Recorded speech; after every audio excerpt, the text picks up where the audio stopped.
Iran America യുദ്ധം കൊടുമ്പിരി കൊള്ളുമ്പോൾ ഇപ്പോൾ ഭീതിയിലായിരിക്കുന്ന European രാജ്യങ്ങളാണ്. ഈ യൂറോപ്യൻ രാജ്യങ്ങൾ പ്രത്യക്ഷമായ പരോക്ഷമായ യുദ്ധത്തിൽ ഇല്ല എങ്കിൽ പോലും അവരെ ഭയപ്പെടുത്തുന്ന മറ്റൊന്നുമല്ല, അമേരിക്കയുമായി കരാർ ഒപ്പുവെച്ചിട്ടുള്ള ആയുധങ്ങൾ പോലും ഇപ്പോൾ ഈ യൂറോപ്യൻ രാജ്യങ്ങൾക്ക് നൽകാനാകാത്ത അവസ്ഥയിലാണ് ഇപ്പോൾ അമേരിക്ക ഉള്ളത്. പ്രത്യേകിച്ച് ഈ ബാൾട്ടിക് സ്കാൻഡിനേവിയൻ രാജ്യങ്ങളെല്ലാം തന്നെ വലിയ ഭീതിയിലാണ്.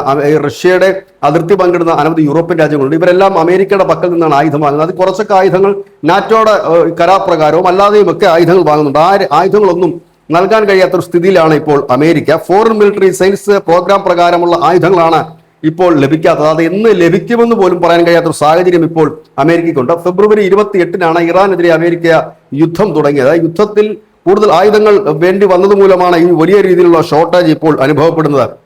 ഇതുപോലെ യൂറോപ്യൻ യൂണിയൻ രാജ്യങ്ങൾ ഭയപ്പെടുന്ന ഒരു കാര്യം, റഷ്യയെ പോലുള്ള രാജ്യങ്ങൾ ഉക്രൈനിൽ ഇപ്പോൾ വലിയ ആക്രമണം നടത്തിക്കൊണ്ടിരിക്കുകയാണ്. ഉക്രൈനും ഇതിന് സമാനമായ രീതിയിൽ തന്നെ ആയുധങ്ങളുടെ ഷോർട്ടേജ് ഉണ്ട്. ഉക്രൈനും അടുത്ത് തന്നെ പോളണ്ട്, മറ്റ് യൂറോപ്യൻ രാജ്യങ്ങളൊക്കെ ഉണ്ട്. അങ്ങോട്ടേക്ക് ഒരു പക്ഷേ റഷ്യ തങ്ങളുടെ ശ്രദ്ധ പതിപ്പിക്കുകയാണ് എന്നുണ്ടെങ്കിൽ ഇപ്പോഴത്തെ അവസ്ഥയിൽ പിടിച്ചു നിൽക്കാൻ പോലും യൂറോപ്പിന് കഴിയില്ല. ആയുധങ്ങളുടെ വലിയ ഷോർട്ടേജ് ഉണ്ട്. ഇതിനിടയിൽ ഇറാൻ യുദ്ധത്തിൽ അമേരിക്കയെ സഹായിക്കാനായി നാറ്റോ സഖ്യ രാജ്യങ്ങൾ വരാത്തതിനുള്ള കലിപ്പ് ട്രംപ് ആയുധങ്ങൾ നൽകാതിരിക്കുന്നതിലൂടെ തീർക്കുകയാണ് എന്ന് ഒരു വിഭാഗവും പറയുന്നു. ഏതായാലും ഫലത്തിൽ ആയുധങ്ങളില്ല എന്ന് തന്നെ പറയുന്നതാകും ഉചിതം. News desk news India Malayalam.